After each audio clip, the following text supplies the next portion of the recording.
Mukhang si Austin Reeves ang susunod kay Anthony Davis, hindi sa trade kundi magkakaroon ng chronic injury. Ito yung pabalik-balik. Si Luka meron na nun. Dati ang injury ni report kay Austin Reeves, calf strain injury. Ngayon naman may bagong injury nakuha si Reeves at ilang linggo mawawala. Hindi ko lang mabigkas yung injury niya, ilalagay ko na lang dito. Pero ang layman's term kasi noon, nagkaroon siya ng partial muscle tear sa parehong calf na nagkaroon din ng injury dati.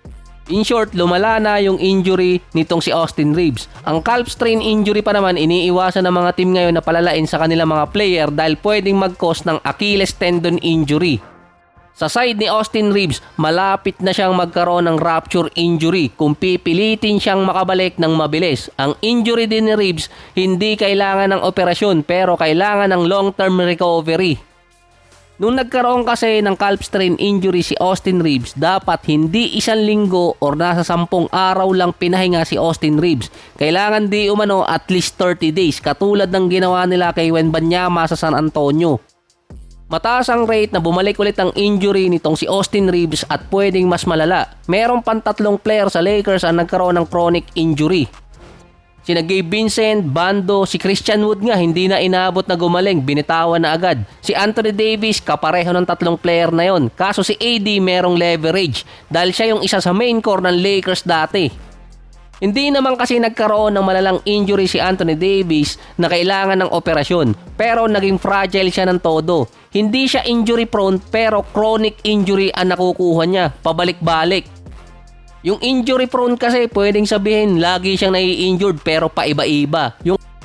Ang pinakamalapit siguro sa injury prone na description si Zion dahil bago pa lang siya pumasok sa NBA, alam nang magkakaroon siya ng injury dahil sa timbang niya. Kay Anthony Davis laging bumabalik. Nagsimula di umano kay Anthony Davis yun ng 2021 season na magkaroon siya ng Achilles tendinopathy or tendinitis. Ilang linggong nawala si AD noon at ang option talaga ni Anthony Davis idaan sa operasyon para maiwasan talaga na magkaroon siya ng Achilles tendon injury. Pero dinaan ng Lakers yun sa rehab. Iniwasan nila ng operasyon. Ang sinabi din ni Anthony Davis noon, binabayaran siya para maglaro ng basketball at hindi magstay sa rehab facility. Hindi kasi siya pwedeng mawala na matagal sa Lakers dahil kung pina-opera agad ni Anthony Davis yung Achilles tendinitis niya, mawawala siya ng 1.5 season. Dahil nasa Lakers si AD, pwedeng mabilisang mag-decide ng LA na bitawan agad siya habang nagpapagaling. Doon din naman siya nagtungo. Ilang beses din niyang hindi tinuloy yung operasyon. Kaya naging resulta, nagkaroon ng pabalik-balik na injury na konektado sa isa't isa. Either adductor strain or kaya groin injury or kaya sa calf strain. Yung isa pa dati, Achilles tendinopathy, bumalik ulit yun. Naiiba lang ang injury ni AD kapag na-injured yung mismong paa niya. Pero hindi naman nagtatagal kapag yun na nagkaroon ng injury. Dumadaan pa siya noon sa PRP treatment para natural na maghilom or makarecover ang kanyang Achilles tendinitis. Kasama pa doon ang ibang injury ni Anthony Davis.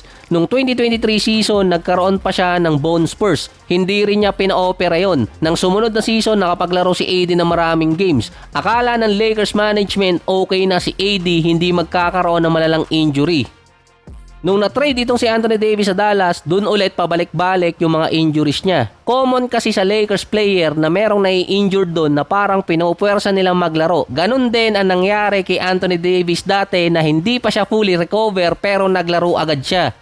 Saka decision din kasi ni Anthony Davis na hindi magpa-opera dahil sinabi ni AD dati kung may iiwasan, iiwasan talaga niya.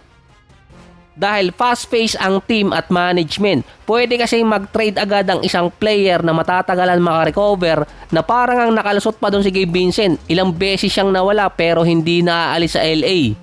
Pero sa katulad kasi ni Anthony Davis na merong maipapalit na big-time player, hindi palalagpasin ng management yun.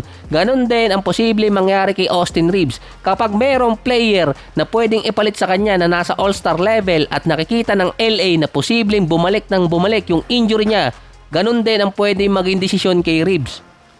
Lalo pa nakalinya si Austin Reeves na makakuha ng kontrata. Kung sakali pang si Austin Reeves makapirma ng malaking kontrata at dun maging chronic ang injury niya, malaking problema ulit sa LA yun. Kung sakali, dalawa sila ni Luka sa Lakers sa magkakaroon ng interval injury. Halos katulad ng kay Lebron at kay AD dati. Salitan sila nagkakaroon ng injury, hindi pa alam ang magiging sitwasyon ni Austin Reeves after niyang bumalik sa calf strain injury. Kung fully healed na talaga yung injury na yon at hindi na babalik.